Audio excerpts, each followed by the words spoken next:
that said that the Mayan calendar guy was dyslexic, and it wasn't 2012. Is that any better? Or... Yeah. Oh, cool. All right, sweet. All right, we are officially in pre-show, boys. We are live. Pre-show audio live. Live. Hey. What's up? There it is. I see it. What's good, Anthony? How are you? Good, man. How you doing? Not bad, buddy. You look like you joined us from like the techno dungeon. Like that's you guys had to like look in the back and find like the one light in the studio. Yeah. Have you seen it? You know what? Normally that's even off. We have like lighting that goes all around the studio, but He's in the underground stage of movement, Detroit. Yeah, right now. That's how he makes them. Yeah. No windows. That's how you know it's real. All right.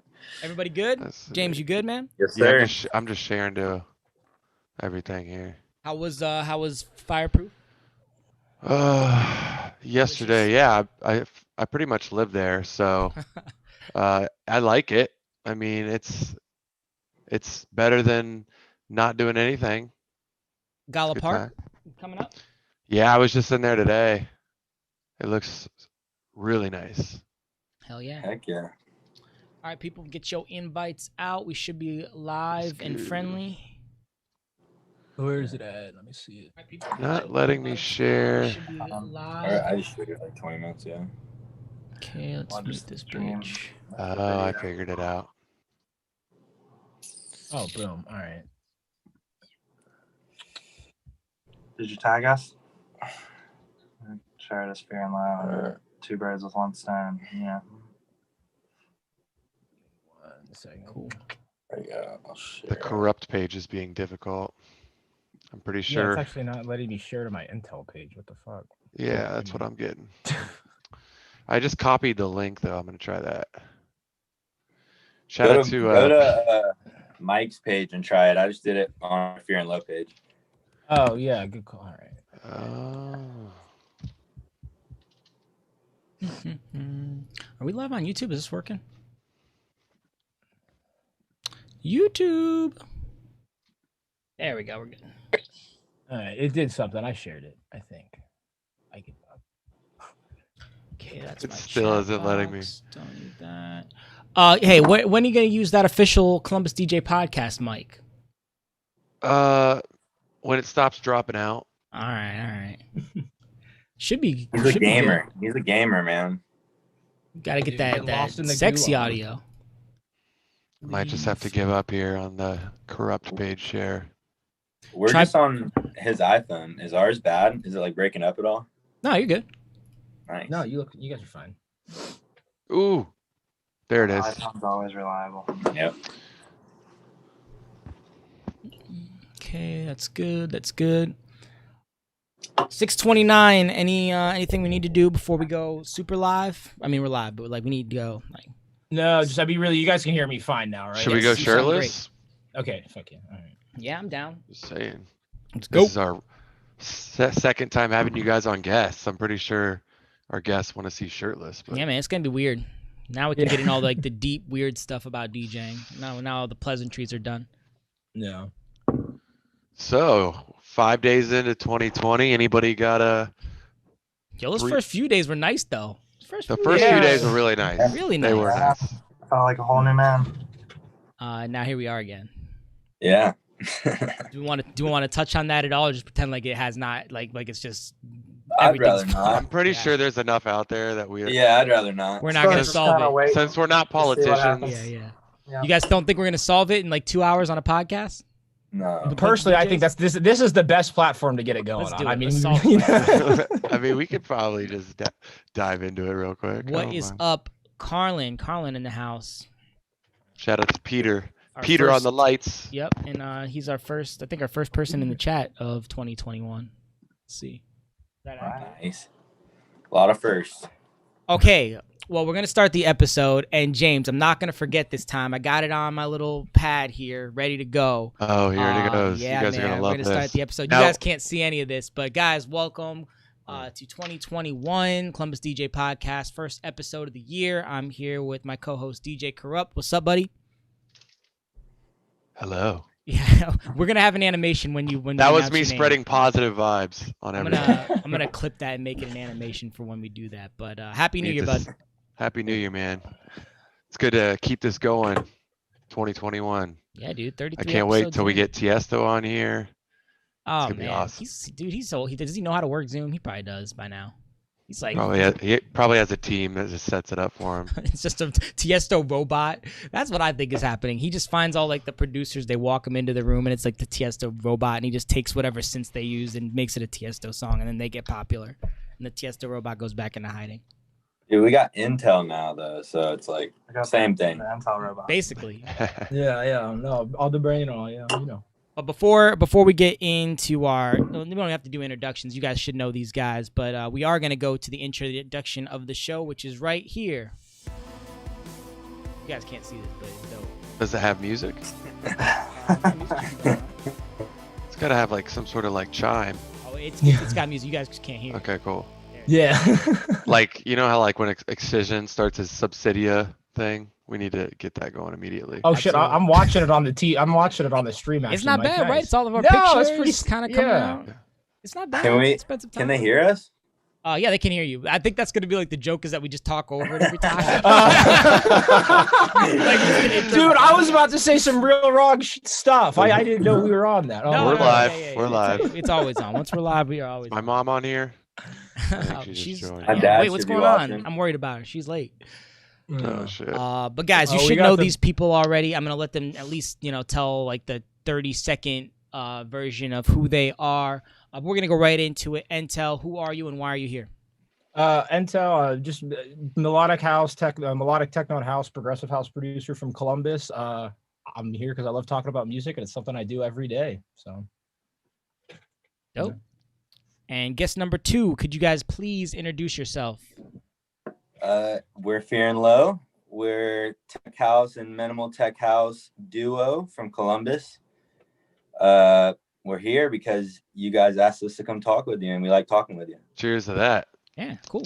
It's that easy, guys. Just we're gonna ask you to come talk to us, and you guys are come through. But yeah, what we wanted to talk about first with you guys' intros. You guys are not doing yourself justice at all with those intros. Look, it makes There hasn't been much everybody going that's on watching. lately. Yeah, they're just like, oh, they just produce music and that's it. Well, That's all we do now. This is how it goes, though, man. You got to find Joe Rogan doesn't have the same podcast when he has a new guest on. They got to go and watch the original episode if they want to know who these guys are. that's true. It's actually funny. Fear and Low was like the last time we streamed on YouTube, and it was episode 3, and that was like what the title was stuck on. So I was like, oh, I don't know. Nice. Yeah. But we got 2 talented DJ identities here in Columbus, production and DJ wise. So, I wish you guys the best in 2021. Let's start out by talking about where's your optimism level with getting back to playing some shows. I personally haven't seen both of you guys in what it feels like a year. So Yeah. let's start with you, Anthony. Where do you think we're at right now? You think the worst is over?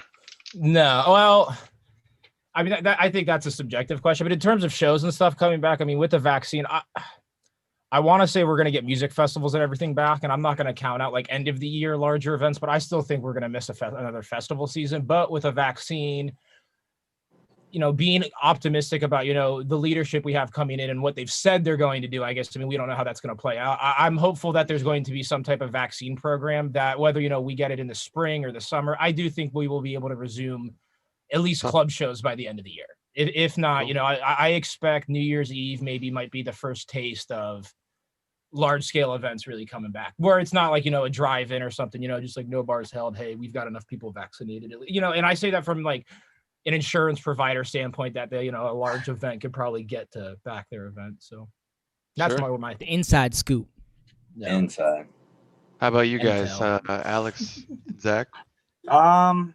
Well, it depends on where you are, I think. I mean, you got places like the UK is already doing stuff again. Florida's bumping down there. Florida's doing shows. I mean, I just got an email today from Dirty Bird saying they're doing their festival. camping What's it? September? in May. Oh shoot! Oh, Yeah, wow. mid-May, Dirty Bird is planning on having camping down in Florida. So, I mean, it really depends on where you are. we'll see how quickly the vaccine rolls out. I mean, we're probably on whatever the last phase is on that.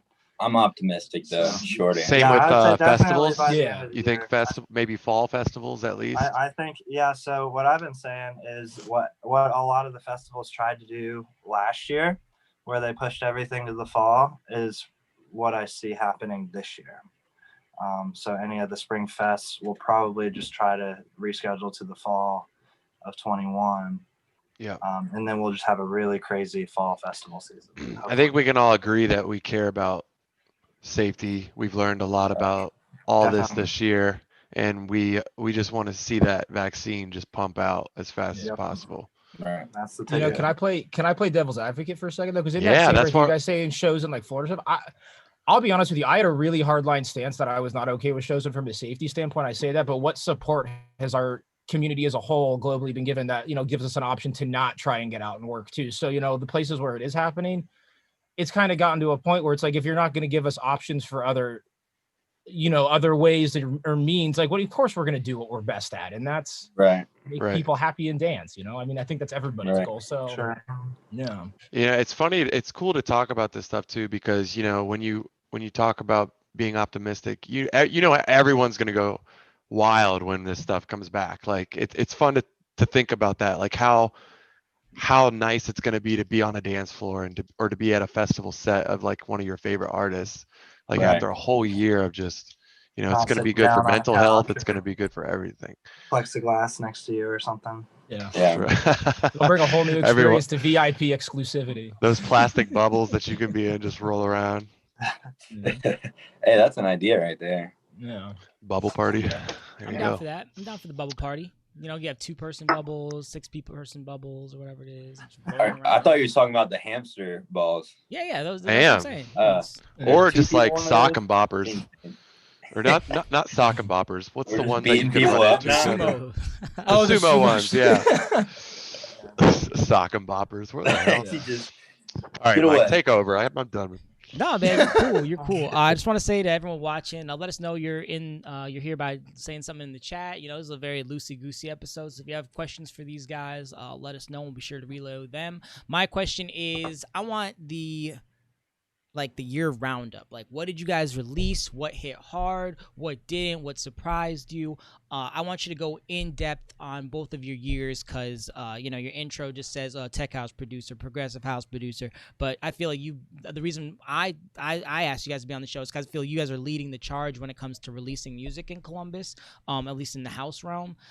So I want to know what you guys have learned this year, so we can get it down to you know, the tier 2 and tier 3 guys and people who are just starting out. So we can kind of create a roadmap for how Columbus producers can do what you guys are doing and then beyond, and then obviously elevate what you guys are at to the next level. Let's start with Entel. Yeah. Shit. So I mean, this last year, basically, you know, with COVID and the forced downtime, I made a goal pretty early on that I was going to write at least one demo a week, and through that last year, I think I rounded up nearly. I'll preface this by this. I told myself I was going to write at least one demo a week. That doesn't mean everything's releasable. I think as an artist, you've kind of got to learn like what's going to work, what's not.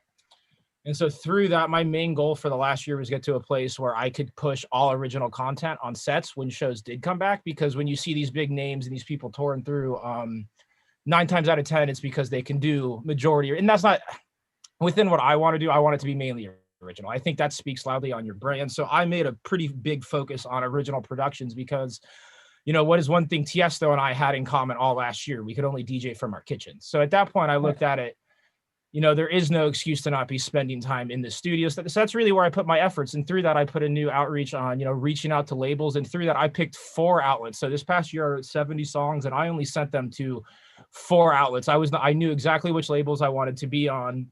And I think one thing 2020 showed us was that, you know, artist self-sustainability is way more important than ever. And you saw that when shows came down, you know, a lot of income was cut. So my main goal became, unless I could get to one of those labels that I wanted to, I was going to retain all the rights and start my own record label, ENTEL. So that's where you saw then those barrages of releases. And what that did is that gave me full creativity control over my brand again. That allowed me to take on a visual aspect, working with some artists that labels had never cleared me to do. And through that, actually, it's brought some other opportunities that nothing to get too excited about, but the branding aspect is really what was the most impactful, being able to produce and work on my stories. So. ENTEL, if you could please break that down. What were the steps, maybe like the first key steps into creating your label and being able to release your own music separate from the labels you were targeting, those 4 labels you were targeting? Like, what were the key steps to doing that? Believing in myself and getting a DistroKid account. Everybody can do it. DistroKid? Mm-hmm. Okay, so and I'm moving it over to a different distributor right now, but yeah, so I used DistroKid originally, which was just, they're an independent distributor. You can retain your rights. I mean, shoot, I could decide I want to release a song tomorrow, throw it on DistroKid now, and it would be on all the systems. But we need to talk to you about that, because we're talking about starting our own little platform up. So yeah, don't do DistroKid. We'll chat after this, because I'm moving to a different one. No, but let's chat right here. Let's chat right here. What's going on? DistroKid was shit. I don't want to dog DistroKid because I think they're great, but there's a lot of I don't reports. think they're watching though. Yeah, let's talk pros and cons. Let's talk pros and cons of DistroKid. Pros super easy. Yeah, like they say, if you guys want to take over a bit, if you know what's up with DistroKid. That's what we're asking you. Yeah, no, DistroKid makes it all in one. I mean, you pay $35. I think I pay for a 2-artist account, but we don't know what the second artist is. And so from there, I can release unlimited accounts, songs on both of those artist profiles for $35 a year, whatever I want. They have all the stats in there. Now, what DistroKid's running into is, for whatever reason, they're just having back-end problems. They're a really small team of like 8 people, so their company's mainly automated. So just with the digital age that we're in, their support system can't hang with how technologically advanced releasing music's come in the last 5 to 10 years since they became a company. That's all. So my question, ENTEL, is you've had a lot of like awesome things happen with some features, some releases, and just some really good spotlight this year, even with everything going on. Can you name something that stands out that was motivating for you to just stay at it, stay in the production, and just what was something that was just made you feel good this year? Shit, man. I think it started with the first Christoph support when he played. I think it was Norma that he played first, which I wrote that song in like 48 hours and sent it to him, and it was in cost like a week later. I couldn't believe it. So that was wild in itself. But I think what motivated me was just the ability to want to write, dude. And once I saw that, Christoph played that song, it definitely reaffirmed that I was in the right direction. And the way I got his email, by the way, I pulled up to the job I got fired from before COVID hit. It was a Friday morning and I was pissed and didn't want to be there. I literally tweeted at Christoph like, "Hey man, I would love to share music with you." And he responded with his email. And nice. I didn't think he was actually going to listen, but really, yeah, that interaction right there fueled like what I think was like the entire production run for 2020. So oh yeah. Lovely. Thank you. There it is. What flavor did we get? Watermelon. Freaking watermelon. That's the not worst bad. one. Could have been. No, the watermelon White Claw's the worst one. That's the worst. No we got way, bro. Though, what's the mango? Dude, mango's gross. What are you talking about? That's what I'm Mango is saying. good. Mango is the worst good. one.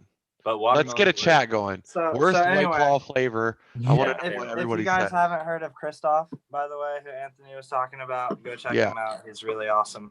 Where's he based? The UK. He's Eric Preed's right-hand man for opening shows. Well, outside of that's a really, really bad way to describe it. I hope no one's watched. But yeah, I mean, that's. But really, I mean, dude, I haven't talked to that dude that much. But the fact, like, I mean, the couple interactions we've had when he has supported my music, I mean, for someone of his stature to treat me like an equal, dude, I mean, our email exchanges, the couple we've had have been like, I mean, it's like talking to you guys. So. Right. That's awesome. Let's so and they want to stick with you for a second. What was your biggest release? What was your biggest flop? Something you thought you did what we would do well and didn't, and then maybe just like a honorable mention. Just talk about a track that was special to you from last year. Oh fuck! I put 17. I'm just gonna be upfront with you and answer that question. I consider a lot of the releases in a sense a flop, and I think the streaming numbers aren't a surprise. So like what goes into like in terms of internationally, there's 27,000 songs released on Spotify a day. If you look at my streaming numbers, I mean, I made a name for myself, but in terms of getting them out there, like I still don't think I've hit that on the head. But my best song was definitely Dream State. It came out at a compilation at the beginning of 2020, and yeah, that song did work for me. I mean, that's one of the ones Christoph supported. And from there, it was definitely my most successful run. My biggest flop actually was this song. I think it's, this sucks. It's a song called Reflections. It was just a vocal led track that I thought was going to do really well. And I thought it was going to be very pop friendly for within my genre. And I went into that with a radio friendly aspect. And dude, people have not liked that at all. I listened to that one earlier today. I mean, I'm no expert. I'm not gonna tell you, but like, I didn't think that I like your instrumental stuff. That's what I'll say. That's my fit. You know what? Fuck it, you're my buddy. I will say that I didn't think that the vocal was mixed as well as I would expect from someone of your stature. That's all I'll say. You know, I love you. But Yeah, I hope no, that no, that's I the hate kind of that. conversations we can have, right? Like, Oh, dude, let's be honest. bro, you should see That's the my kind of inbox. People are conversations you fucking need. ruthless. Yeah. So yeah, I love it was one of those where like the intro, I was getting hype, and then the vocal came in, I was like, ooh, yeah. Yeah, that one That's might all be I'll say. coming up. That might be coming off StreetBeat services in the next couple of weeks because again, DistroKid, you can pull shit down if you want. Yeah, Or yeah. do a little remix, a little. Or instrumental revamp. even would be dope. Definitely, yeah. And then what was the last question? Honorable mention, a track that was special to you this year. Atlas. That song to me has a really cool story, and it's actually I've been playing it live for like a year and a half, and it's one of the few I've got to play in Columbus that surprisingly for the climate we have, it's done well every time. So yeah, definitely, yeah. Fantastic. Fear and Low, same question. Walk us through your releases this year, thoughts, and maybe some takeaways, please. We had our first ever release this year. That was like one of our main goals. And that was first last ever year. release. Yeah. right. No, we had Bounce last year. Oh, that's right. But So we our had- first EP, our first solo EP, the Bounce 2 was on a compilation. But our goal this year was just to get our name out there. I mean, if you look at our followers, especially on SoundCloud, it's mostly in Europe. So we found the labels, like the free download labels, the labels that we knew put in a lot of work on social media and things like that. And we're just kind of trying to grow our organic fan base. But yeah, that was our goal this year. We kind of had a goal like Anthony where we didn't really set it as a demo a week, but we were just trying to pump out as many tunes as we could. And if some of them were good, we'd send them to labels, you know? But yeah, that was our thought process this year. I don't know what our flop would be. Are we muted? I can't really hear. No, you're good. No, Yeah, you're good. you're good. I okay. can hear you. We are enthralled with what you guys are talking about. Yeah, I want to hear about some of your releases. What was, how'd you feel about them? What was your biggest release, flop, honorable mention? Our biggest release was probably the Funk. That was on Slightly Sizzled White.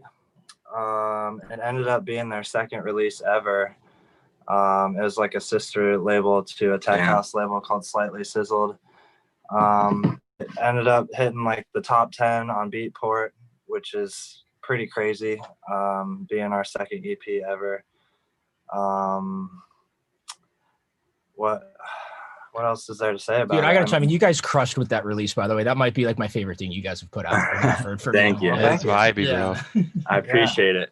We've come a long way with our production to where we wouldn't necessarily consider it one of our best songs, but I'm glad other people like it. We also listened to it for like 2 years before it came out. So It's a good problem to have, man. right. So I really like that because you already know you have a strong support in Columbus and that you are focusing on, essentially the discovery process by, Right. you got some listeners in Europe and you're attacking that. It's just, that's how artists at this level get outside make it to the next step that they think is so hard to do by focusing on crowds that they haven't yet, Yeah. So that's great to hear. And for, like you were saying, if we had any advice for younger producers or whatever, we kind of found like a niche group of producers that we kind of all release on the same labels. We don't even really talk about it, but like everybody, like there's a bunch of kids that are on one label, and then we also release with them on another label. And you just find a group of people to kind of excel with. Well, and then people start asking you to do remixes. Right. And Just finding like a niche group of people that play the same type of music and make the same kind of music. And I don't know, just help That's each cool. other out. Yeah. Strength in numbers.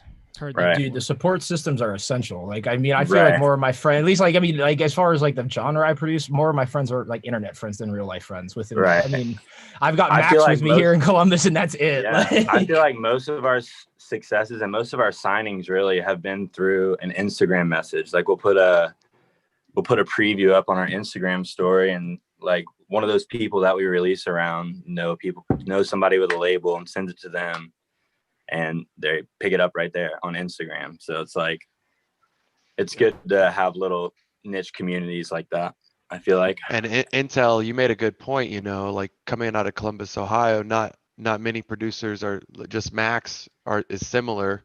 And it's good to recognize that and realize that you are literally have to network outside of Columbus constantly. Yeah, It's like, good. dude, I just found actually another kid just reached out to me in my email, but he doesn't DJ, but he like produces trance music. And I'm like, dude, where have you been hiding? Like, you make us feel like we're the only ones here. Like, dude, the kid just emailed me. Oh, dude, out of the there's blue. some crazy. And so that's what makes me, I'm like, I know there's more people in Columbus, but I'm like, they're just chilling. Like, you know what I mean? So, yeah. Right. Anthony, I have a question for you. You mentioned your email. Has your MailChimp been doing any work for you? Oh yeah. You're gonna hate this answer. No, but because my market, but because like Zach and Alex said, actually though, I dove into the Facebook business manager suite. If you guys want to hire me to work for your brand, I could be an ad agency. No, Okay. but that's There it where I put most of my focus was organic outreach like that, whether it be like through the Google Pixel, Facebook Pixel, any of that. And so that's where my efforts went rather than a mail list. And like the boys said, actually, I found out the majority of the people listening to my music are overseas more so than the United States. And then it's being able to figure out what data is organic versus which is not. And that's something you should be talked about more comfortably within like trying to figure out how to promote yourself without a big label conglomerate. Is you're definitely going to take risks on a promotional avenue, and out the gate, you've just got to be able to call it because you're like, this is all bots. And like, you know, so, yeah. What are some telltale signs that bots might be influencing your tracks that you're putting out, your releases?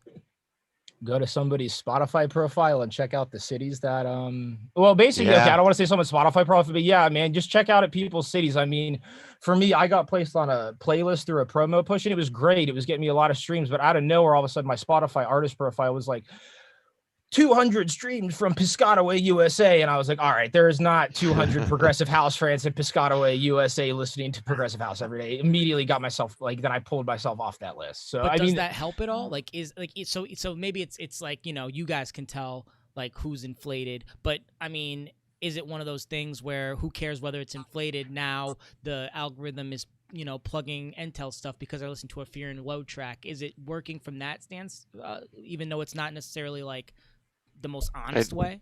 If it's not organic, it's just Right. it's not really going to help you. I mean, You here's want how the I'll answer people that. that This would is, come see you play if you were yeah, playing I mean, in you the can area. spend the money to bot your profile all day, but at the end of the day, say you like, somebody books you because your Spotify profile is logging 50K listeners a month. If those are fake listeners, you're not having anybody show up to your shows. So it's Right. like So okay, prepared but to eat the shit if you're gonna do that, Right. And I'm asking from just a place of like, I think these are questions that other people might have, but in a pandemic, world where no one has shows, why are we worried about, maybe I'll worry about getting shows once the pandemic's over. Right now, I just need attention from labels. Labels are looking at streams and things like that, or do the label people know how to spot that shit? Let me put it this way. If I was able to reverse engineer the label's way of marketing to market myself, which is what I did. I literally went to Anjuna Beats, Grum's Deep State Label 03, Armada, A State of Trance, and just literally looked at the playlists that were not Spotify owned that were supporting their tracks and went from there. And I'm just telling you right now, I don't think I haven't figured it out, but if I could figure out what was fake and what was real, the labels know who's botting and who's not. I mean, Right. Yeah. Good. I think that's it's a good information. Cup, do you have any questions? What's going on in chat, man? Well, we got everyone doesn't like watermelon and mango for sure. Some guy, I don't know Dude, who said watermelon's they prefer trash. Trulies over White Claw, but Truly that's definitely not the lemonade vibe. pack is the is truth. Zoe in the chat? That might have been her. Tell her she's wrong. Oh, I Jasmine. can't, Shout out I Jasmine. can't see the, but Chris Carlin said he's one of the Intel's biggest fans. So you got Chris on Yeah, your Prove side it. there. Prove it. Get a tattoo. Prove You're it. lying, Carlin. Yeah, get a tattoo right on the forehead. Yeah. Big Please shout don't- out Wes. please. Shout out Taylor. Who else is in this party? What's going on? Bryson, Chad. Bryson, also had a Bryson, bunch of we love releases. Bryson. Yeah. We love man. Bryson. Hey, I've been Chad, trying I to heard get Chad out Bryson- there. What's up, dude? I've been trying to get Bryson and Brando on the podcast for the better part of 6 months. So I'm just That'd waiting be for their great. schedules to open up. You know, they're busy He's dudes. flaky. Bryson's So, flaky. No, he's not Yeah. flaky, bro. He's I'm a just busy kidding. man nowadays. I hear. I'm just kidding. Let's see. I want to know when you guys obviously had more time to produce this year. What did a day in the life of production look like this year compared to last year? Was it 50% marketing, 50% music? What was that percentage look like? And then just talk about what you're doing now versus what you guys were doing last year when it comes to making music. Were there any differences? Routine. Yeah, I mean, last year a lot of our efforts went into promoting for our shows because that's how we got a name for ourselves around here was shows. But yeah, this year it's been all music. Really the majority of, I mean, last year we'd get in the studio when we can together, but this year we don't live together. So, I mean, the majority of tracks I'm working on, I'm sitting on my couch with headphones. I found good headphones that I like to mix in, and I don't know. It's Shout been them a out, man. lot. Shout them out. Just the HD25 DJ headphones. These are the best headphones in the industry, by the Damn, way. who But knew? I've heard Take from it. a lot of producers, Joko, a lot of guys we listen to, that if you mix in these, when I say mix, I mean mixing like down a track in Ableton. I've heard good things about them, and I've liked how our mixes have translated more lately than using them in the studio, like an untreated studio. Obviously, Anthony's studio is super treated. It sounds great. Dude, loose, dude. I don't know. It's more about getting used to how my room's. There, yeah. I have these HD25s, which are they're flat, they're nice. Or the HD25 people. Yeah. Not Get on I meant Amazon. the HX8 monitors, and they're fire. But yeah, as far as our efforts, it's gone way more into production this year. Yeah. For me personally, I stopped pursuing my professional career as heavily, which gave me a lot of time to devote towards making music. So I still work. I'm working from home, my day job, so that's 8 hours a day. And then I'll maybe like take a break to eat, and then I'll try to go back in the studio. So I'm spending like 10, 12 hours a day in that room. So I ended up like getting a whole lighting system in that room so that it kind of changed the atmosphere a little bit.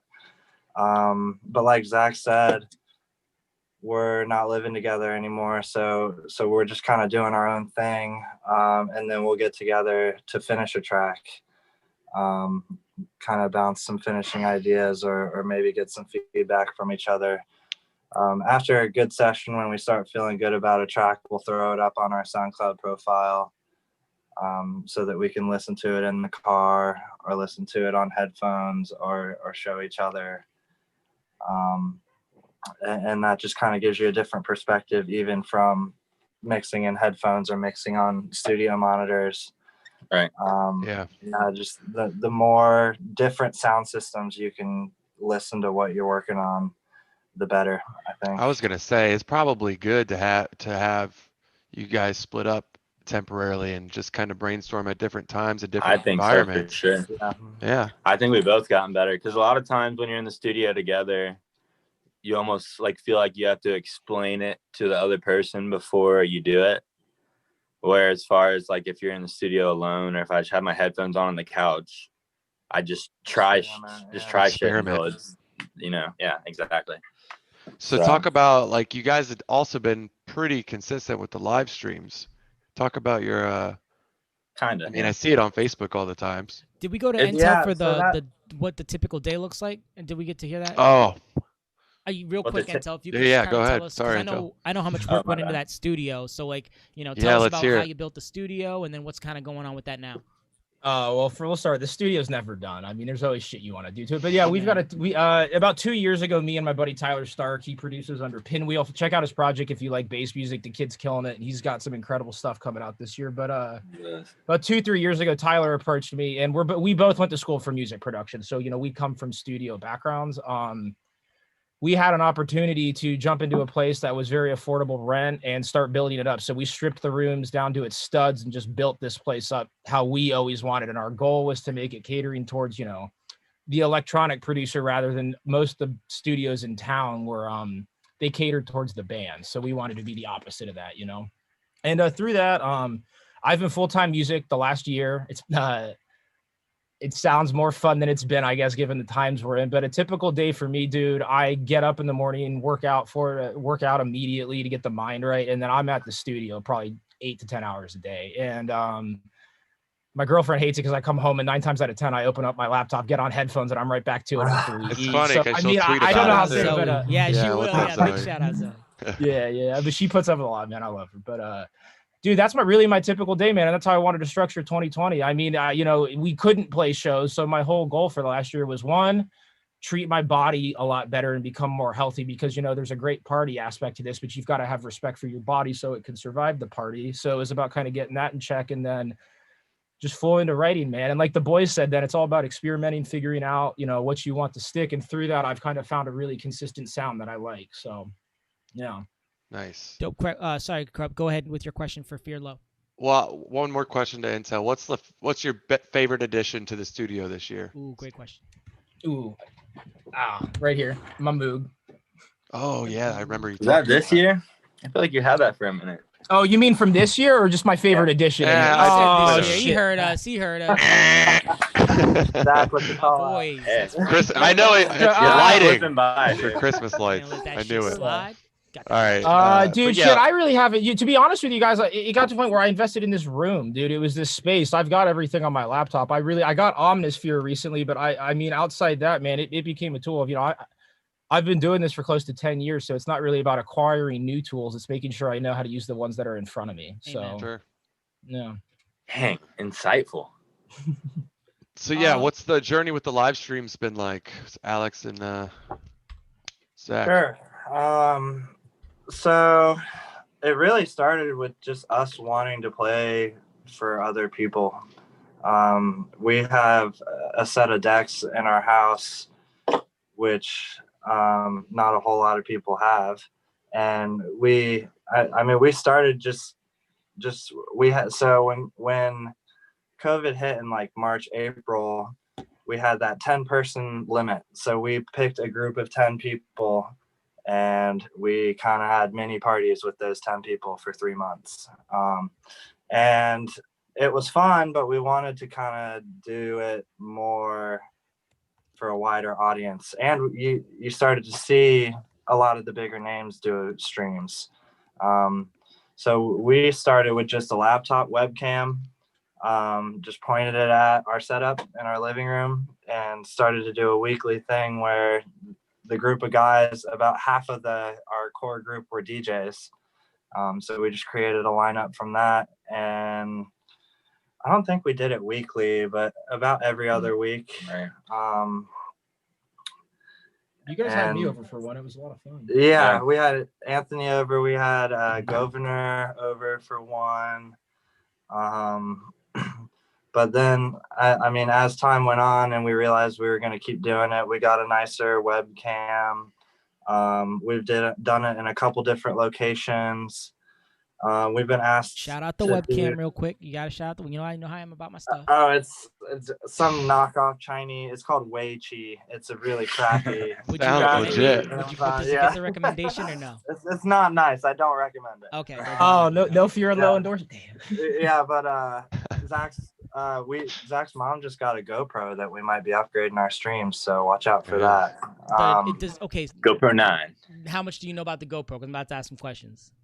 I don't. Okay. This guy's literally a wizard. She went skydiving and she said, I got a GoPro 9. I'm never going to use it again. And I was like, we could maybe use it for a stream. Yeah. I know it's got a wide view. So Yes. I had to have put the it right. 8, and it's not good for streaming. So I'm hoping that they, with how much streaming's like taken over, I'm really hoping they would have added that with the 9. But I'd be curious to see what you guys thought of that. All right. Yeah. Well, I'll let you know. We'll let you Thank know. We'll look into it. Damn, thanks for the insight, Mike. I was about to start using it. But yeah, we've been asked to be on some guest stream, like again, Instagram messages people asked us to do. We did one for this group in Cleveland. We did a bunch for the label that released that EP, The Funk, that we were talking about. Slightly Sizzled. They did like an every Sunday stream for a while, so we did a couple for them. And they actually took over the Desert Heart stream one of those times, so we were live on Desert Hearts. Yeah, nice. Like remember that 6,000 people watching or something like that.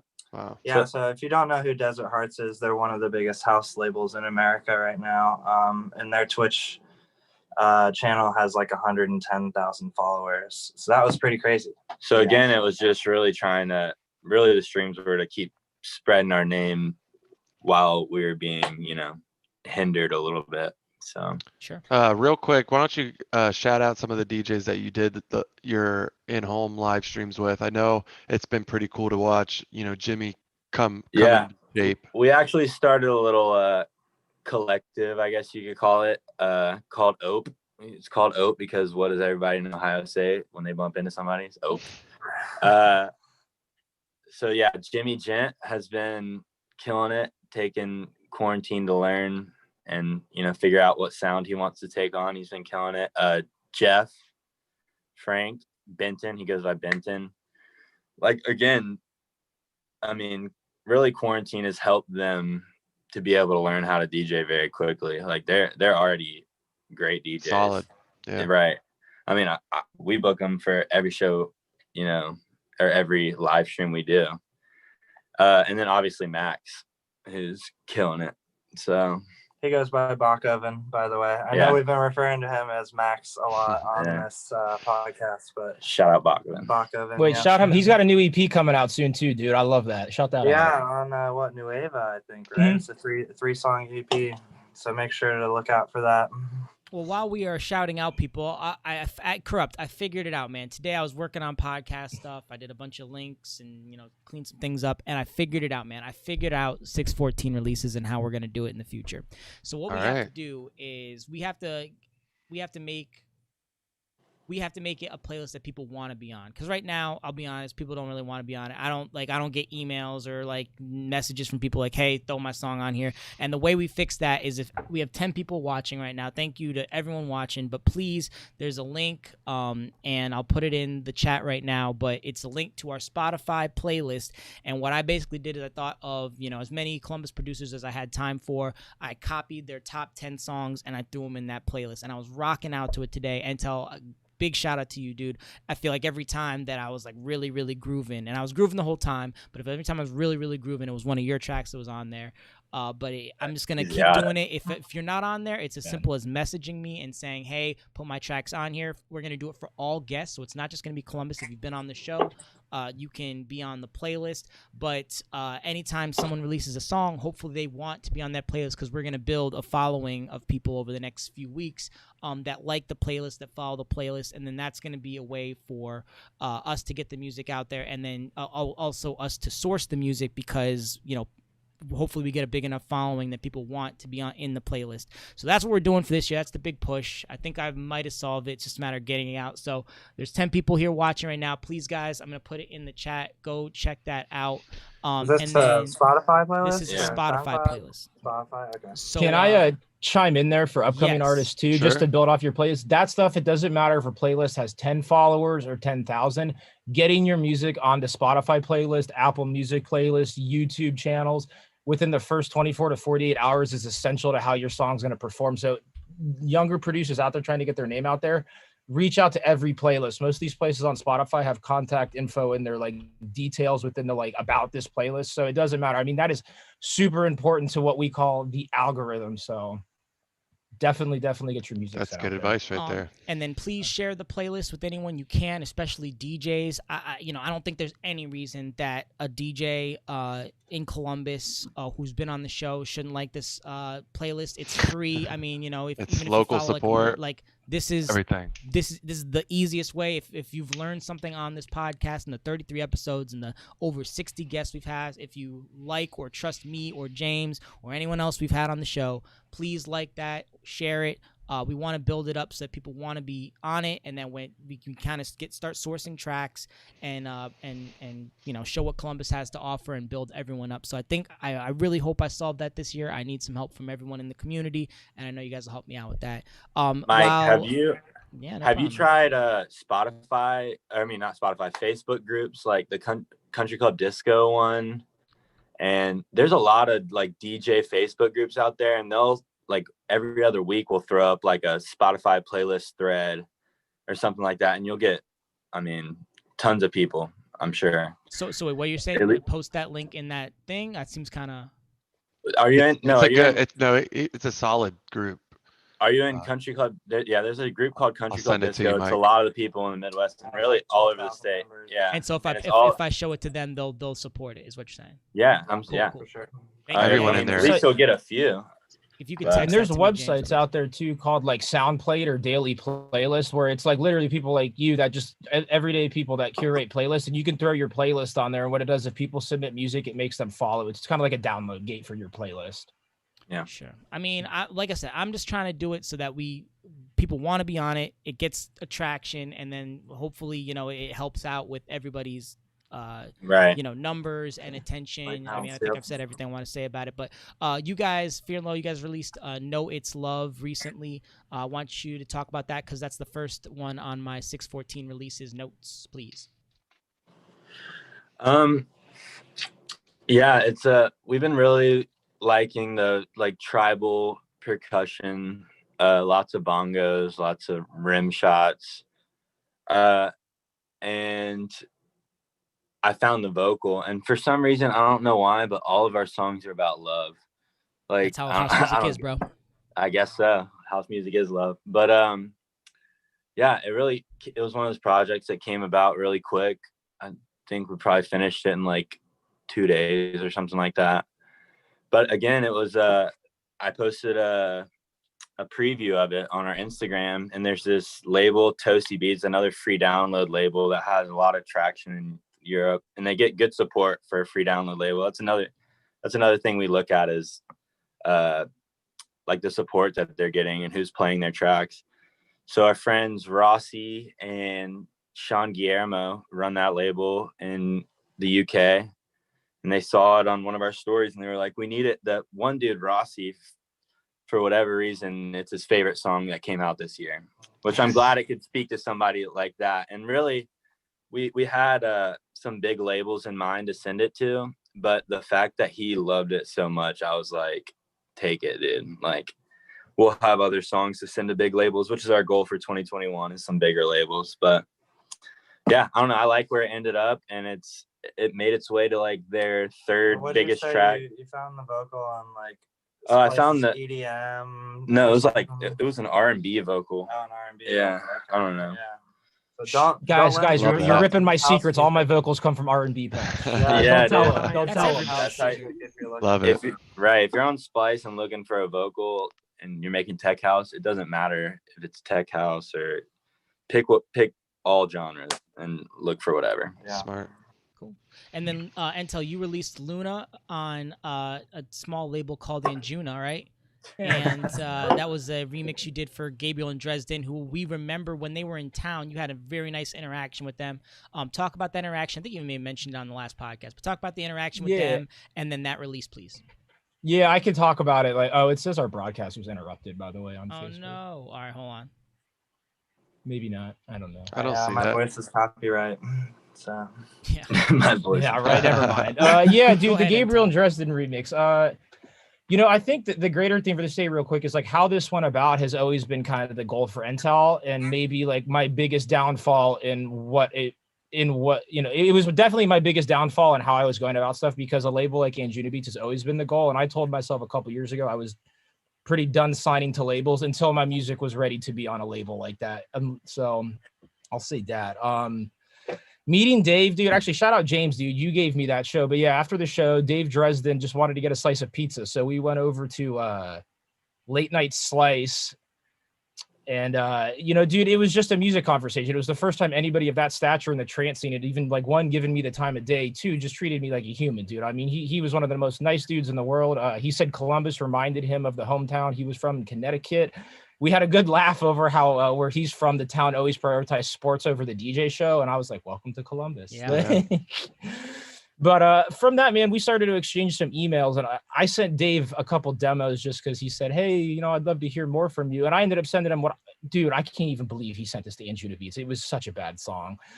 He listened to it, was like, oh man, this is great. I'm going to go ahead and share this to Anjunabeats, but I don't think you're ready for them yet. And so that's where the Anjunabeats journey literally started, was like about a year and a half ago. Obviously they didn't want that track, not surprising, but through that, Dave then said, hey, we've got a new album coming out next year. And this was November of 2019. He goes, we love Anjunabeats thinks you should try and remix something off of the album. Ooh. Yeah, dude. Dave sent me the album within the first play. I mean, I was halfway through the album and this song Luna came on, dude. It had just this warm analog feel to it. The lead synths just stuck out, had this really classic prog feel while being so 2020. And it turns out it was the only song on the album that was made with totally analog gear too. So that's a cool little fact. But yeah, dude, I picked that remix, and from there, I made 13 different versions throughout the process of this. Yeah, and we finally landed on one about a month before the Grum show. We landed on one that we were like, okay, this feels right. This feels like what we want. And by the way, I typically don't go through an AR process like that with my songs, but with a label like Anjunabeats, you obviously listen to what they have to say. But Right. from there, I played it at the Grum show. Grum ended up sending a video to Dave Dresden of me playing it. And then all of a sudden the next year, Anjunabeats had just left me on red, dude. I didn't hear anything for an entire year. They've heard most of my cat. I'll be upfront with you guys and saying I don't have any other songs signed to Anjunabeats right now. And they've heard the majority. They've heard everything I would want them to.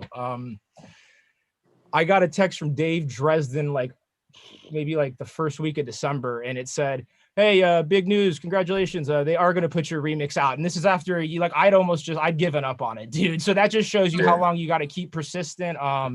I never stopped sending Anjunabeats music. I never stopped emailing Dave. At a certain point, I'm like, dude, I'm literally that annoying kid that just won't fuck off. And it came full circle. So I think the theme is people are always listening. They want to listen. I bet you couldn't stop pacing around after that text message. Dude, I was waiting for that contract. I didn't sleep for a week and a half waiting for that contract because that was what it was funny. Because I've been in this position a couple times. I mean, dude, I've been in this position a couple times too. I think we all have. And you get to that point where it's so close and then you just don't get to talk about it. And, you know, you can't. It's what we do. You know, if you got to be used to taking the no's. So for this to come full circle a year and a half into it just kind of shows you how long of a process it really can take and not to give up on a song. So, I mean, that's I'm happy for you, dude. So. That's awesome. Sure. Congratulations. All of Columbus is happy for you. Intel, I mean, it's a long time coming, bro. I mean, like, you know, that's awesome. But I gotta say, man, when you tell the story, it's like that story is obviously true, but like it starts off so it just starts off so like unbelievable. It's like, yeah, we wanted pizza, so I took him to late night slice. Dude, it was ridiculous. Like when he said, well, dude, it was hilarious because he had a friend at the show that he kind of knew, and when he said he wanted to go get pizza, I thought he was talking to him, and then he was staring directly at me, and I was like, I literally was like, I like pizza. Yeah, I was like, pizza? And he was like, yeah, where do we go to get a slice of pizza? I was like, oh my God. Yeah, dude, I had to like pull it together very quickly because I was about to start the fan process before he asked that. So that's a good branding. Like, where do we go to Don't get a be slice of afraid pizza? to talk It's to late. people. Oh yeah, They're regular people too. But pre-COVID, we've had so many big DJs over at our house just because they're like, you guys seem cool. Yeah. Dude, you got to tell the Green Velvet story. Come on. Yeah, no, they did last time. Oh, okay. Did we? Yeah. The next thing on the 614 releases, I got to listen to Egotronic, who's been a guest on the show. If you guys like techno, check out Egotronic. But his Biohazard mix was really dope. Had me going in the gym. Every song was fire, very well mixed. If you know Egotronic, that's obvious. But yeah, I wanted to shout him out because it was really dope. And he also is doing shirts, so check out his page. He's, like I said, watch his episode if you don't know what he's talking about with the shirts. But James, I wanted you to talk about your Lost in the Sauce with a fellow guest or a past guest on the show, Fusemania. Yeah, man, our boy from Cincinnati, you know, in the open format realm, he's one of the best editors there is that's been around for years. So shout out to him. You know, obviously I didn't know him. I was downloading his edits before we, you know, got to officially introduce ourselves to each other, but very humble, hardworking, talented DJ, experienced DJ, and it was just cool to have him on. And you know, because of this podcast, I was able to connect with him and, you know, offer him that guest spot. So this podcast is doing things for me outside of here too, just reconnecting with DJs that I haven't talked to in a while, discovering DJs that I wish I would have known a long time ago. And that won't be the last one, but he really enjoyed making it, and we've been talking about it like the last few days. Like, you know, we're talking about other things too, like family. Like, he's just a overall good dude. So it was great to have him on.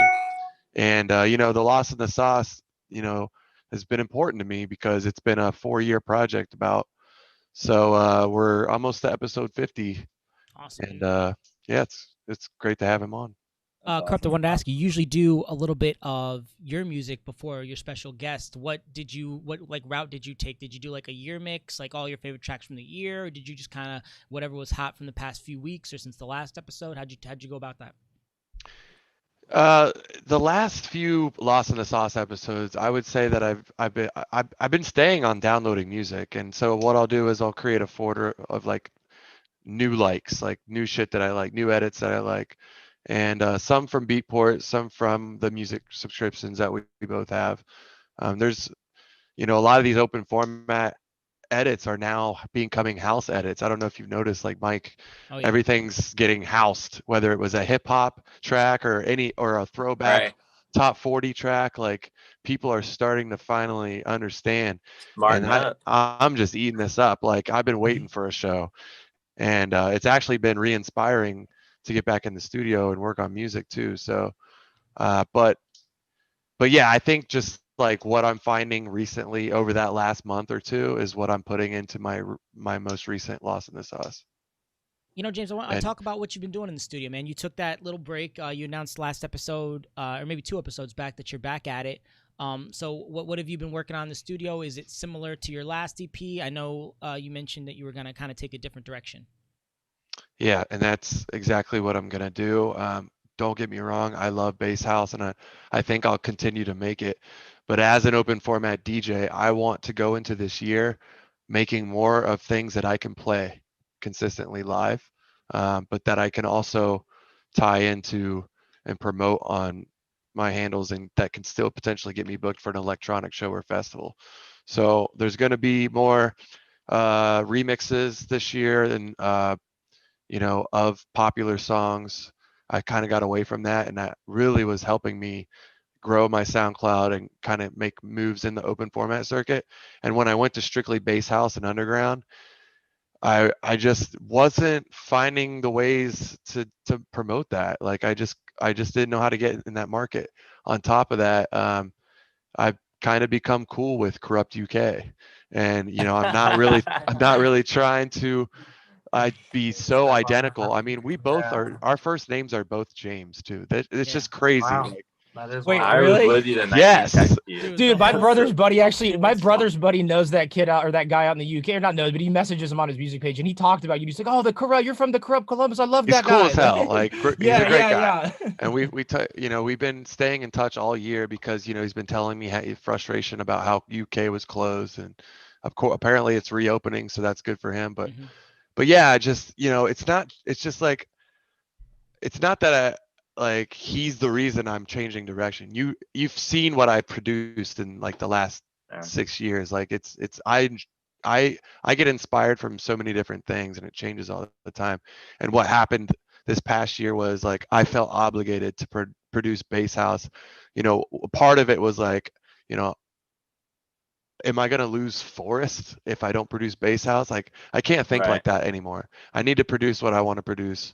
And there was just a lot of things going in my head to where it became less of like enjoyment and more of like, is this going to make it big? Is this going to get me booked? Is this going to make me money? Like, that's not where I wanted to be with production.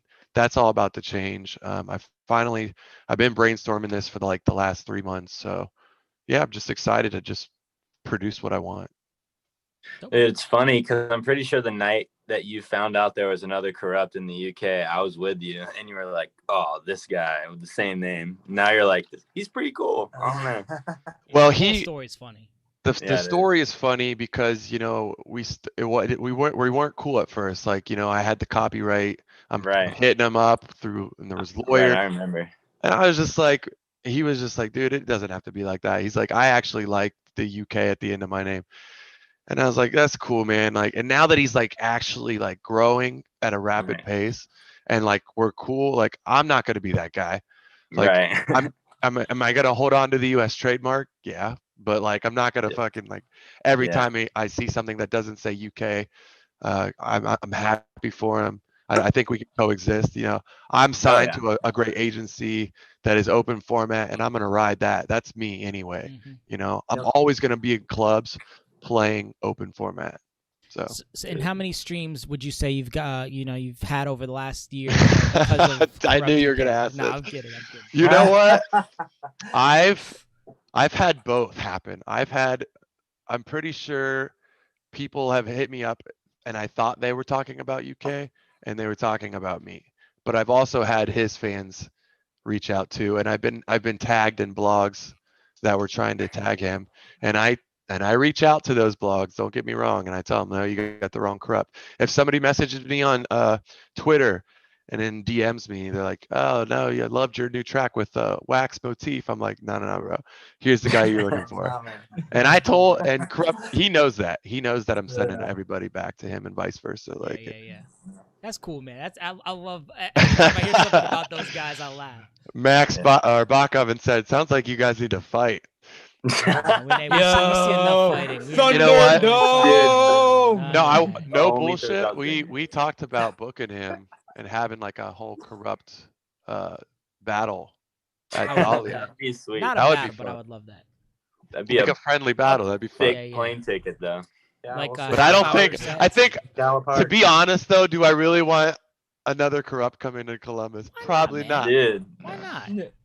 Well, he's on. I mean, he's Even got though night-based he's releases, sick. though, doesn't he? He is good. You know what's funny is like one of my best friends, like you guys know Spencer. He's like, Yeah. bro, you should just fucking collab with him like immediately. I'm like, all right.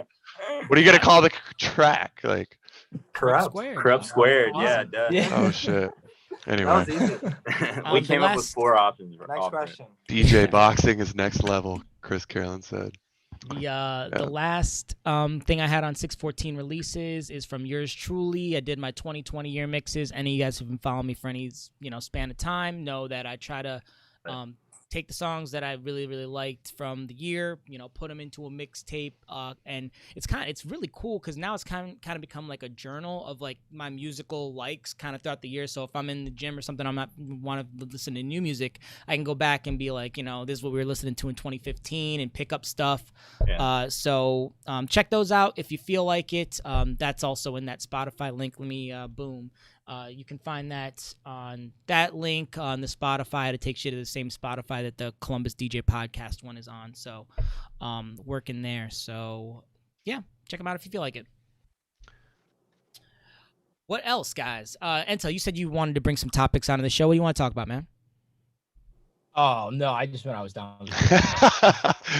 All right, guys. I mean, Anthony's already working on music. He's like, I'm done with this shit. Mike's talking. Ableton's definitely not Those open on the AirPods. second monitor. Like, It's like, I'm gonna sample Mike's voice talking about this shit. yeah, that's one thing I will say. If you guys want to talk, how often, let's open up. I can't sample. The only thing I sample are vocals from Splice. Everything else I do is MIDI based or from hardware. Since I'll be honest with you, that's one of the cool things about being in a studio with a bass producer who is a sample wizard, is seeing that side of the game on top of. So I don't know, how much do you guys sample? I don't know. Mostly just vocals. I mean, we'll use like a top Drums and loop. percussion hits don't count. Those don't count. Yeah. Well, I mean, we really do program a lot of our drums out, but we'll just throw like a glue loop in the background, like transients pull back a lot. But really just vocals, and we can sample like lead noises. Well, we and just stuff started like figuring out how sample to lead noises. resample too. Yeah. If anyone is curious about resampling, Is that where you put effects on a piece of music, or call it a sample or a piece of music, Yeah, and then you kind of so- redo it? for example, it's like opening up, say, a second track and recording the first track Sure. with tons of effects on it. Say like reverb turned all the way up. So you get a long tail, and you can use that second track as like you reverse it and use it as a build up or any like. There's a lot of. So is that's that also called bouncing? You would bounce it down or consolidate it? So bouncing to flat. audio, no, that's different. Resampling is different. Okay. I mean, yeah, sort of. You get the same, so you keep the original, but you get the same product. Yeah, you can do the same thing with bouncing to audio or resampling. And then you just manipulate the sample however you want it. Like yeah, you said. it's interesting to hear you guys talk about resample too, because some of my buddies actually they'll master off of like, instead of doing a master chain in Ableton, they'll have their mixdown file and then they'll do it on like all their master chain on like whatever the track is rather than like the master. Yeah. And then they'll resample their master chain and literally just drag that wave out of Ableton, and like that's their master file. And like supposedly it's supposed to be some like I don't know Ableton if I hack. trust that. That's weird. It's just but I'm gonna be honest with you. I think it sounds better, but I mean you're getting down to like can you really hear? We don't really. I mean, we have a master chain, but we don't really master our stuff like you do. We wait for the label to do it, really. Oh, I master. Before I release track. stuff, I have somebody else master my stuff. My Intellect releases, I mastered myself. But in terms like the Anajuna Beats release, dude, no, you need a second. Oh yeah, second definitely. Yeah, I didn't master the Anjuna one. Yeah, they probably wouldn't even let you on Anjuna. No. Not that it's not good, but yeah. Yeah, guys. Oh, go ahead. No. Go ahead. I was saying to give insight, because we've talked a lot about like, the Fear and Low boys we've talked about like sending demos out. So just for other people listening too, I mean, don't be so worried about when you're sending demos. Be more worried about how clear the song is, not what your master sounds like, because at the end of the day, labels are probably going to want to take care of that themselves for the standards they have. So when you send out demos, don't stress yourself out about like, oh, this isn't loud enough, or I can't master this or that. Really, within my experience, 9 times out of 10, if I send something to a label, they don't care how clean the master is. They're redoing it themselves. Yeah. Right. James, you sent me a message. You want to hear the albums, artists, and song? Yeah, I just want to hear because I know it's going to be fire.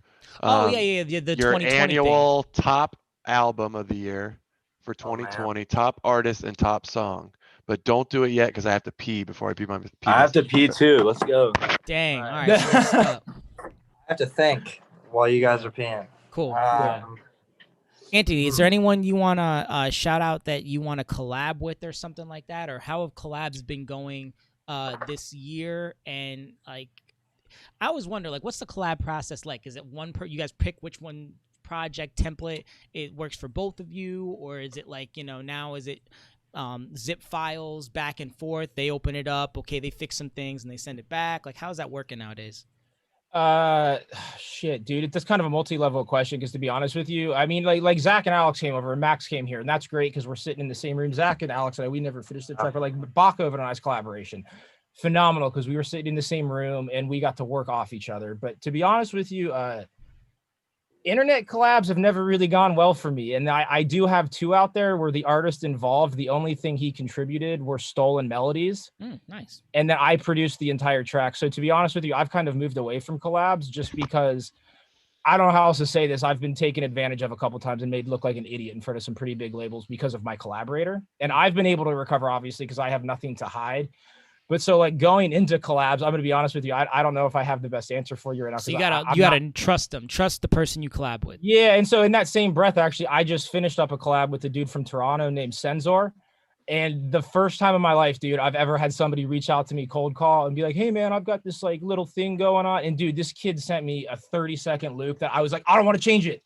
Like fucking lost my mind. I was like, what is this? I was like, do you sure you want me to collaborate with you on this, man? And he's like, well, I want you to, he kind of explained what he was looking for. And I was like, oh bro, in the bag, give me a day, had it back to him. Like, but that worked out so well because he came to me with like a set idea. It wasn't some kid that was sending me a MIDI melody that he stole.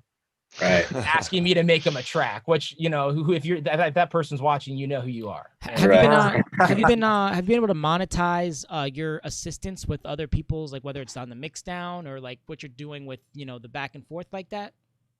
For sure. Yeah, there's mixing and mastering I do for people. There's some stuff I can't talk about, but yeah, You've been ghosting? I think you been guys ghosting, bro? Work in the corner? What?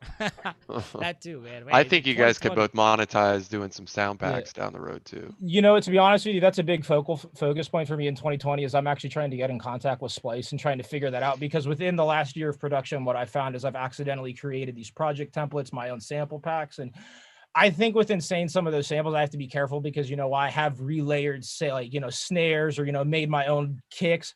There's definitely stuff within that where I just pulled from like the Fair Play sample pack and I was like, oh, I want that clap. Fuck it. That's So, crazy but, how that works too. but Like, within that, I've definitely found some of the templates I've made. You know, it's definitely so I've got it organized in the user section of Ableton. So it's just about putting it in a folder and then finding out like what could I actually release as my own sample versus okay, I took this from a different pack. and then so. Yeah, your template's pretty crazy. I remember that. Oh, there's Yeah. dude, there's so many of them. It depends what type of track you want. Yeah. and Yeah. then Fear and Low, like if you guys are making your own drums, that Yeah. could be something. We there. could definitely make some drum loops and stuff like that. Anthony, you're probably getting to the point you could do like a sample market thing, like an artist. They do like artist features on that, but I don't know. I feel like buying the pack in full you might be able to monetize it a bit more. I don't know. That's kind of, I think that's what Christoph's done. Like Christoph just released a sample pack, but he only did it on a specific website. He didn't do a splice, so you had to buy the whole thing. Yeah, if I was gonna do it, I definitely think that would be the route. But Yeah. Okay, Mike, guys, I I just hate wanna to do it, but let's talk about 2020. Best album, best artist, best song, and if you want an honorable mention of the year, go ahead. We'll start with Intel. no, come back to me. Come back to me. All right, we'll All start right, with Fear and Love. I got something. So for me, the best album was released in January. Actually, it was Lane 8's "Brightest Lights." I actually still have a ticket to his show that got rescheduled for like next September or something. But I just it was a very complete work. Anything Lane 8, I really like. If you know me, you know I love Lane 8. And I just think it's one of those albums that you can put on and listen to from start to finish, not skip any songs. Yeah, that's how I feel about like in our genre of music, the genre that we listen to most. There's not a lot of albums, all EPs and VAs and stuff like that. Yeah. But I really like Hot Since '82's album that came out this month. That was a good Really? one. Okay, I Or didn't know last he month. released. That's huge. Oh, That's huge. That's my boy. He has a collab with Jamie Jones. He has a collab with a bunch of Oh heavy God! Can you No, I gotta look it imagine? up. Woo! I might play it on. Hold I might play it on. on the Hot Pod. Since '82. Yeah, his It's new nice. album's Jamie really good. Jones. Yep. You gotta watch his Hot Air Is it Balloon Boy set if you guys George? haven't. I'm sure Uh, body control. Body I don't Control. know. Yep. Yeah, With a body featuring Boy George. control, I Yeah. think. All right. All right, I'm gonna all we have to listen do, we after have the to talk podcast. over this so we don't get hit. Oh Can wait. you guys hear that? Yeah, I think guys know that. They can. We can't.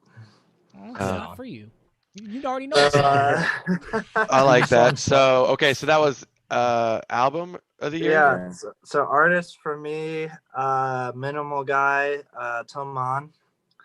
If you've never heard of Toman, I highly recommend him. Is probably the top minimal guy. Usually has 1 or 2 tracks in the top 10 on Beatport at any given Damn. moment. It's funny because my favorite's Max Chapman, who he showed me, and I showed him Toman. Oh, So we're on the same page. I Max think. Chapman Look was at that. mine in 19th, Teamwork. if you ask me. Yeah, I mean, both those guys are, and I would probably change tomorrow.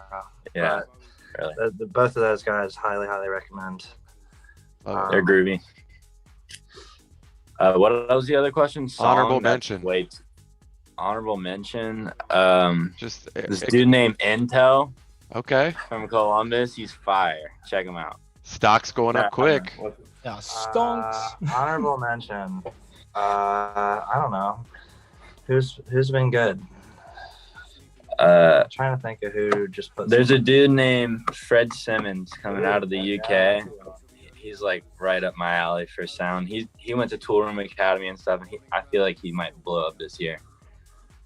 Will Taylor, really good. He just started a record label called Freak. We're giving you guys all our secrets.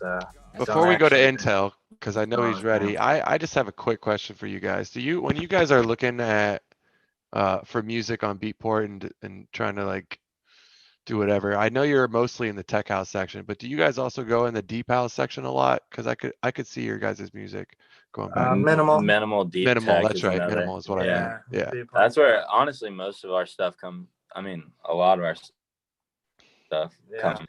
Even some of the more groovy, like tech house sounding stuff, labels itself as minimal on Beatport. We've had a couple of releases that came out in the minimal section, and then it was definitely tech house. Yeah. Gotcha. Yeah, But man. I don't know. It's just how the label. It's a fine It line. might be the label, honestly, Yeah, but you decide your genre Yeah. when you release stuff, so it's subjective. All right, Intel, what you got? Up, you're on. Am I breaking up?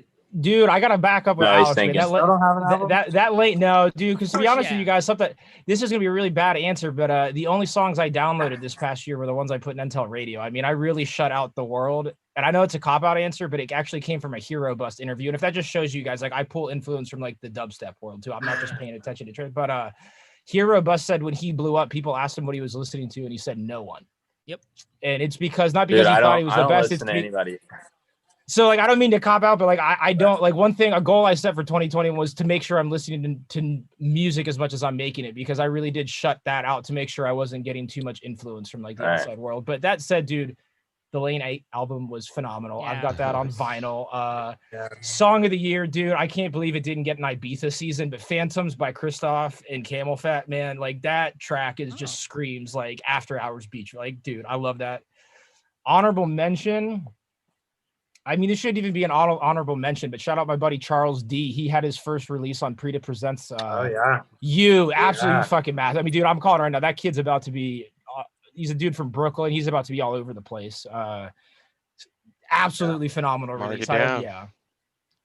Cool. Adam Shue said, "What up to everybody?" I also Hey, want to Adam. I want to honorable mention Disclosure's album too. It was really good. Oh yeah, Disclosure, Yeah, it's it was. gotten to the point where they put out too much good shit to where it's like, Yeah. I mean, which It's ones am I watering gonna it play? down. Like, I can only play like maybe 3 songs in a set. Like, they're all so good, and they all sit right where I like my lounge sets at Vaso and stuff like that. Pfft, those lay people who They like work don't for know every that they're setting. all the same artist. Just run it through. Right. I'll be honest, I got a lot of friends that are talking about how much they love Lane 8, and I never paid attention to it until earlier this year and watched some live streams. with some If you friends. ever get a chance to go see him play, it's great. dude. Took the words right out of my mouth, Alex. Like, I mean, it's one thing, they're great streaming, you know, you're doing some other stuff, background music, but you know, messed up out of your mind, dark room, bunch of He people figures feeling the out how to music. control a crowd. Oh, yeah. dude, like Yep. literally Yada can is do the same whatever way. they want to Yeah, the crowd. definitely. So Oh, yeah. good. Yada, of course, really blew me away because I'm not deep into the deeper progressive side of things, but he blew me away. Yeah. That's great. Whew, man, just thinking But about most it. of Really? whoever's Great watching, Lane 8 you moments. guys probably already know that. But What's that, I gotta Alex? say it again. I said you guys probably already know that Lane 8's awesome. Yes. But whoever's watching, but you just gotta say it. I know again. we were trying to get him Natalia at one point, and I know you were interested. It's just when everything just Oh, happened. that was That's when Yada. we were talking That about was bringing him. Yada. I'm still interested in Yada, by the way. Yeah, I think You got my everyone is. attention. What? Who's Max, coming? Max might be interested in Yada. What do you think? Yeah, Very much. Max is Yeah. about to Dude, I sent that guy a Crup's house couple like right demos, now. and Max is like, Yeah. you guys are mentioning all my favorites. No. Is he watching? What's up, Max? Is he on here? There he dude, is. I Yeah. sent Hey, what's Yoda up? been some here. songs, and he didn't like fucking dig them. That bummed me out. All out. What else, guys? What else do we want to talk about? We're about in time where we could probably wrap it up. Chat, if you guys have anything you want to ask these guys, now is your moment. We want to talk about, Zach kind of touched on it earlier. But we started a collective in Columbus called OPE. We just made merch. We got merch Oh, now. nice. We got wristbands. That's cool. I expect ours are in the mail. Yep. Yeah, we'll get them to you. Awesome, thank you. We got way too many. It's contactless delivery. What's the point of That's starting a podcast if you don't get sent artist merch? Right. Yeah, that's right. I'll promote anything, bro. But yeah, so we're hoping to get some shows going this year if we're allowed. And that was the big motivation for kind of starting. I want to open up the label side of it, like Yeah, kind that's of like Intel. that's another goal. Hopefully by the end of the year we'll start releasing music under that moniker. I would I love think that's that. a great Keep an idea, eye out guys. for Hope. Long-term investment too. Chris Carlin Yeah. says, "What's your guys' plan for when the things start to reopen?" You Try not know, to die. My Play. booking fee Shows. is cut in half Play. right now. Let's play shows, dude. Yeah. yeah. Our I mean, You guys booking charge fee has money? doubled over the last year. So No, dude. I mean, that was a joke for you guys. You Nah, guys know that's my all right, fucking that's booking. we all play for drink tickets now. we have that conversation every podcast, but yeah, I think it's going to be interesting, would. depending on where you're trying to play, what type. I mean, obviously, you guys are going to be show specific as well. I mean, you're going to want to have a curated house night, and you're going to want to be able to play your originals. I think it's going to come down to what are we looking at here when things are open. yeah, we're hoping to start throwing more of our own shows. We threw our first show ever in November at the Forum. It was legal. Everything went down good. Everybody Good. wore masks. There was social distance. I was surprised at how well behaved everyone was. It ended up selling out. Everybody was happy. So hopefully we can do more of that and not have to worry quite so much about the social distancing if we can get the vaccine spread around. But we definitely want to start doing some more of our own shows. But we also want to keep supporting touring acts if they come through. That's wasn't even really a thing last year. So hopefully that starts back up and we can get some new faces in Columbus that people haven't seen before. All right, guys, question for you. It is, let's call it October 1st, 2021. COVID has been determined to be a non-factor in the U.S. Masks are no longer, recommended by the CDC. How do I want to ask this?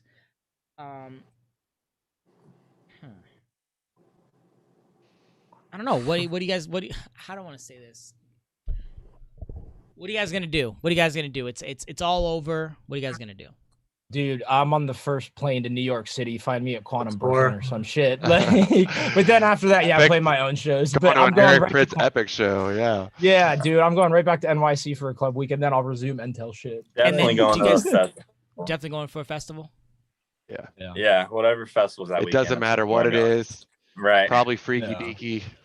Do you guys think you'll stream after that moment? Do you guys think you'll stream at all? Like, A lot less. Yeah. Maybe No, if we're but that's asked to only- be on guests, but probably not our own streams.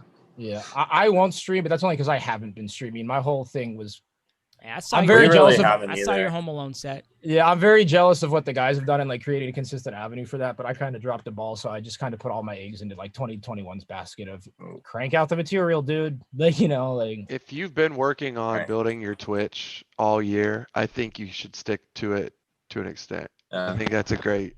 We've more been playing streams for other people lately. We've kind of fallen off throwing our own. So we have talked about doing like a big like outdoor stream. Yeah, that'd Maybe be with cool. like get a drone shots going and with that new GoPro that we were talking about. But that's pre-COVID being over. That's right. That's hopefully in the near future. But we got a couple spots in Ohio that we're thinking about going to get a really cool outdoor stream. Because a couple of our influences have done that lately, and it's something that looks pretty cool. Yeah, it does. I know what you're talking about too. These YouTube, awesome production or just like the intimate. Circle, yeah. Yeah. If really you cool. guys World, haven't heard of Circle, definitely look up Circle. There are It's spelled so interestingly, many. isn't it? Is that right? CERCLE. Yep. But post-COVID, no, we're playing in the club. Yeah, we're probably not gonna do. Yeah, I was gonna say. Hopefully, if you're not streaming, it's because you're busy playing out. Right. That's right. We usually were pre-COVID, but It reminds me when like we had that conversation of like you guys are like, oh yeah, we're gonna dial back DJing out in Columbus so much, and it's like now we're like, oh, And now we had- any That's gig, true. we'll dude, take I it. literally said that to you probably like 2 weeks before the lockdown happened. Yeah, dude, it's crazy. I probably It's jinxed your it. You fault, can blame Zach. me. No. You can blame me. And we got a bunch of connections outside of Ohio that we're gonna probably try to cash in on Attaboy. once things start back up. Yeah. Well, Let's make it happen this year. Yes, Yeah. feeling good. everybody support these guys. They're going to support you right back. They probably already are. Another way you could support the podcast and other DJs is that Spotify playlist. Just search Columbus DJ Podcast. It's on there. If you want your stuff on there and you've been a guest, just let me know. I'll add it. I tried to do that really quickly today, so I definitely forgot some people. But it's not meant to be a gatekeeping thing. It's meant to be let's get everyone in here, build the numbers so that we can get a higher level, actual engagement and higher stream numbers. Organic growth. DJs. Organic growth. That's exactly the word I'm looking for. Name of the Thank you, game. Zach. Corrupt, you want to take us out? What episode is this? 33. Oh wait, before we hold do, all of our socials are Fear and Low Music. Man, I already got them. So you guys can't see them. Dude. I got 'em on the chat. Here you go. He's the right here. stream god. Boom. Oh, it's the chat. Hey, we've upgraded a just- couple things, All right, man. Corrupt, You take know, us we got away. an overlay. Hey, real quick. Did you see the I do- intro, bro? Did you Hey. Can I plug my label real quick? If you've got promos, I'd love to hear them. Intellectpromos@gmail.com. say it seriously louder? love- Intellect, ENTELECT. Just type it in the promos. chat. Can you type it in the chat? I'm just gonna. But just my record label promos@gmail.com. I love hearing what people are listening to, or producing. So Got to give a shout out to Elon Musk becoming the richest man in the world today. Oh, whoa, big. It's our boy. Yeah. It's amazing Yeah. since he hasn't sold anything. Send us some our Venmo's DJ Corrupt. yeah. Arvin. I'll split it. All right, guys. Thank you guys so much for coming back on the show. Thanks for Shout out having us, Stacey man. Abrams. Stacy. Stacy. Yeah. Peace out, yo. All See right, you guys. episode 33, Columbus DJ Podcast. Love you Till all. next Happy time. New Year.